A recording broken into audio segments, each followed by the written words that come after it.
कुछ बातें जो माँ के बाद भी मायके को मायका बनाए रखती है। पड़ोस के घर में शायद कुछ मेहमान आए थे। बहुत चहल पहल लगी हुई थी 2 दिनों से। मैंने काम वाली बाई से ऐसे ही पूछा तो उसने बताया कि मैडम की ननद आई हुई हैं अपने बच्चों के साथ, कुछ दिन रहेंगी यहाँ क्योंकि उनके पति काम से कहीं बाहर गए हैं। कुछ दिन बाद पूनम यानी मेरी पड़ोसन मुझे इस सोसाइटी के प्ले एरिया में मिली। वो वहाँ अपने बच्चों के साथ आई थी। मैं भी अपनी बेटी को लेके गई थी। बच्चे अपना खेल खेल रहे थे और हम अपनी बातें करने लगे।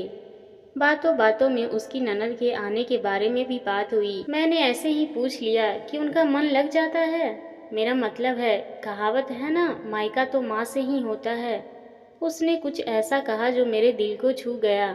उसने कहा मेरी ननद बहुत अच्छी है, मुझे बहुत सम्मान देती हैं। अपने आने की खबर वो अपने भाई को नहीं मुझे देती हैं। बात बेशक एक फ़ोन की है, मुझे बहुत सम्मानित महसूस होता है कि मेरे घर कोई आ रहा है।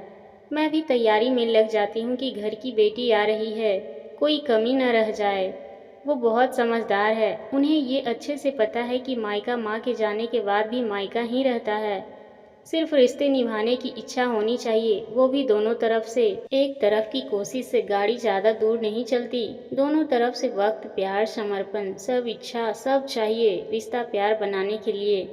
हर लड़की अगर ये समझ ले कि उसकी शादी के बाद अब मायके पे भाभी का हक ज़्यादा है, उससे सम्मान दे, जहाँ भी भाई को देखे भाभी को भी साथ देखे, तो कोई भी बहू या भाभी शैतान नहीं होती जो अपनी सास या ननद का निरादर करे। बस कुछ बातों को में रखने की ज़रूरत है।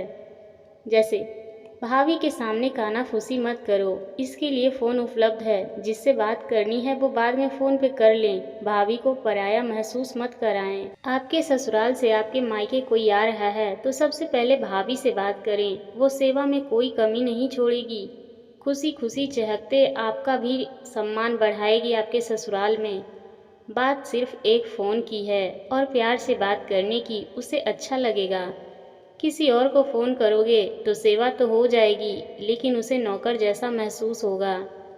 भाभी के जन्मदिन, शादी की सालगिरह, उसके बच्चों के जन्मदिन, भाभी के मायके में भी सुख दुख पे उनसे बात करें। हो सके तो मिल के आएँ, वो ये सब कभी नहीं भूलेगी। आपको वैसा ही सम्मान देगी, शायद उससे भी ज़्यादा।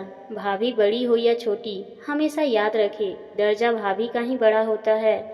उसे सम्मान दो। फिर ननद चाहे बड़ी हो या छोटी, भाभी उसे अपनी बेटी जैसा ही सम्मान देगी। अगर ऐसा हो तो भाभी को आपकी तरफ से ये तोहफा नायाब होगा ताउम्र के लिए, जो आपके मायके को कभी पराया नहीं होने देगा।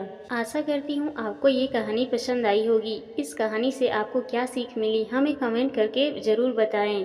कहानी पसंद आई हो तो अपने दोस्तों परिवारों में ज़रूर शेयर करें। और रोज़ ऐसी नई नई कहानियाँ सुनने के लिए आप हमारे चैनल को सब्सक्राइब कर सकते हैं। कहानी सुनने के लिए आपका बहुत बहुत धन्यवाद।